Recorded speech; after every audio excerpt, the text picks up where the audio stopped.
Hey guys, welcome to Ben Wrenchin. My name is Ben, and today I'm wrenching on my 1994 Chevy K1500, and I'm going to charge the AC. So I'm going to show you guys how to use an AC manifold gauge set to check the low and the high pressure, and hook up a can of refrigerant to fill it up, and also check the temperature coming out of the vents. So I will link all these parts in the description. So I will pop the hood and we will get started. Alright, so if you've never done AC work, you're going to look for some ports that look like this. They should have a cap on them, a plastic cap that just screws off. One's going to be larger than the other one. So I've got one port right here, and I've also got another port here that is right next to the compressor. So you want to find two ports. If it's a newer system and it uses R134a, then those ports will be different sizes and you can't mess up which hose you put on each port. The end of the hoses on these gauges has just a push fitting, so you'll pull up on this, push it onto the port, and it'll snap into place. You do want to make sure you back this all the way out.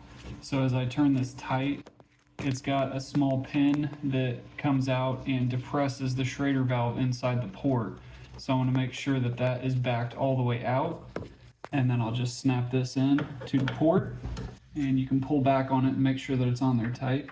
And once you've got the low side on the low port and the high side on the high port, you can go ahead and tighten these down and depress the Schrader valve. And you'll hear a little bit of a hiss. It's a good sign, it shows that you have pressure. My high side port is right next to my dipstick, so I had to pull my dipstick out a little bit to get it in there. And once you've got those connected and you've got these tightened down, you just want to make sure that these are closed on the gauges, and that will give you an accurate reading of how much pressure is on the low and the high side. So with the truck off, I've got about 80 psi on both sides. You're going to want to turn the truck on and turn the AC on in order to get an accurate reading, but that's how you get everything set up before you turn the truck on. Alright, so I started the truck. I'm just going to turn the AC on, and you want to turn it on full blast. Make sure it's on cold, make sure your AC button is on, and now we can check the gauges. So you want to make sure your hoses aren't in the way of any of the moving parts inside the engine. And with it running, we're getting about 40 psi on the low side and about 120 on the high side. So I just went and turned the AC off, and you can see that the pulley on that compressor is not spinning anymore. So if that is not spinning, you're not generating pressure. And so if you're trying to diagnose AC problems, that's the first thing you want to check, is the compressor actually spinning the pulley. Alright, so I turned the AC back on, the compressor is spinning, and we're back up to normal pressure. So these pressures are a little bit low. I've got a chart that I use based on the outside temperature. So right now, it's about 75 degrees outside, and I will put that chart up on the screen now. And according to this chart, you know, the temperature outside determines what the low side and the high side pressure should be. And if they're low, then we can go ahead and add refrigerant. So that's what I'm going to do. I'm going to add a little bit of refrigerant. So according to that chart, based off of the temperature outside being 75 degrees, the low side should be about 35 to 40 psi, and the high side should be about 150 to 170. So it's just a little bit low. I'm just going to add a little bit of refrigerant. So the third tube, that's yellow, has a fitting that fits onto this valve. I'll link this valve in the description too. These newer cans also have a plastic adapter cap that you need to get. I'll link that in the description too. But you just screw this on here and then open the can up. You want to listen for any refrigerant leaking out. It's illegal to leak this out into the atmosphere, so you want to make sure that you don't leak any of this refrigerant out. But as I turn this, the refrigerant is going to start entering into the system, and right now it's being blocked off because I haven't opened the low side. So when you're entering refrigerant into the system, you always want to enter it into the low side. So I'm just going to open this side up, and when I do that, the pressures are going to jump, and then it'll even out a little bit. And what we're looking for is to get the high side to go up just a little bit. Now, as it's entering the system, this can is getting cold, so that's how I know refrigerant is entering the system. And I'm up to about 50 psi on the low side, and I'm not even close to 150 to 170 on the high side. So I don't want to put too much in, So I may actually just go ahead and close this off. And I'd like to see if putting even just a little bit of refrigerant in made any kind of difference. So the last thing you want to do is put too much refrigerant in your system, because you'll damage the part. You'll cause leaks in the lines. A lot of different problems can happen if you put too much refrigerant into the system. So I only put a little bit in there. I want to stop because I don't want that low pressure to get too high and enter too much refrigerant in the system and cause problems. But even adding just a little bit may make a difference. So right now my low side's at about 50 psi and the high side's hanging out around 140. So it's not ideal, it's not where I'd like it to be, but hopefully it'll at least get it a little bit cooler. So based off that chart and the temperature that you have outside, you know, you can determine what your pressures should be, and if either of them is low, you can add more refrigerant. Just don't let one of them get too high, because that means you've got too much refrigerant and you're going to damage something.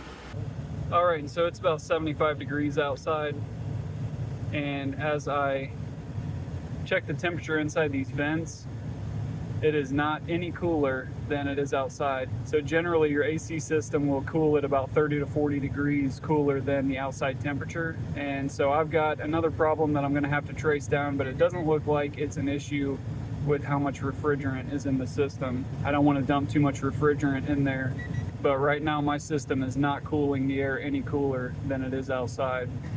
So that's a bummer. So I'll have to look at what the issue is. It could be a lot of things. There really aren't too many components to AC systems, but tracking down a problem is sometimes pretty difficult. I may make another video explaining AC systems as I try to troubleshoot this and diagnose it. So if you are interested in that content, make sure you subscribe so you can check out more videos that I have on how I diagnose this AC problem on my truck. But yeah, I just wanted to show a quick video of how I check and fill the refrigerant on an AC system. This will work for any car. You're just looking for the ports. Get one of these manifold gauge sets. You can get the cans that has one dial on it, but it's only going to show you the low side, and you need to see both because you need both of those to be at pressure to diagnose it properly, and really to fill it properly, you also need to know the pressure on both sides of the system. So I'd recommend one of these gauge sets. This is one of the first things I got when I started working on cars. It's lasted me probably 10 years now, and they're pretty cheap. So if you're going to do any AC work at all, I would recommend getting one of these manifold gauge sets. And cans of refrigerant, you can get these at hardware stores, car parts stores, you know, Rural King, Tractor Supply. A lot of those places have these pretty cheap. You can get them by the dozen if you want. Like I said, though, the cans that they make now, you have to get this extra plastic adapter. It may or may not say that on the can. Some of the cans may come with that adapter, but just make sure that if you get a can, you're probably going to need some kind of adapter if it doesn't come with it. And then this valve here screws on top of the plastic adapter. You'll need one of these too.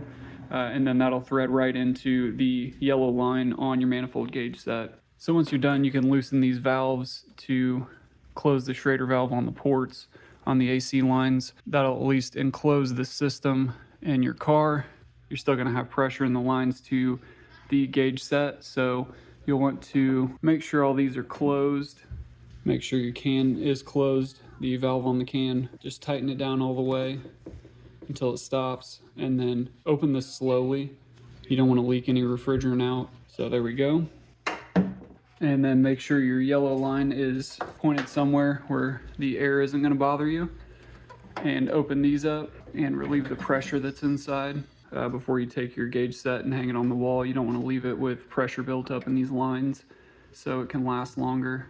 If your gauge set is 10 years old like mine and the cap is worn out and won't turn the actual valve, you can just use a set of pliers.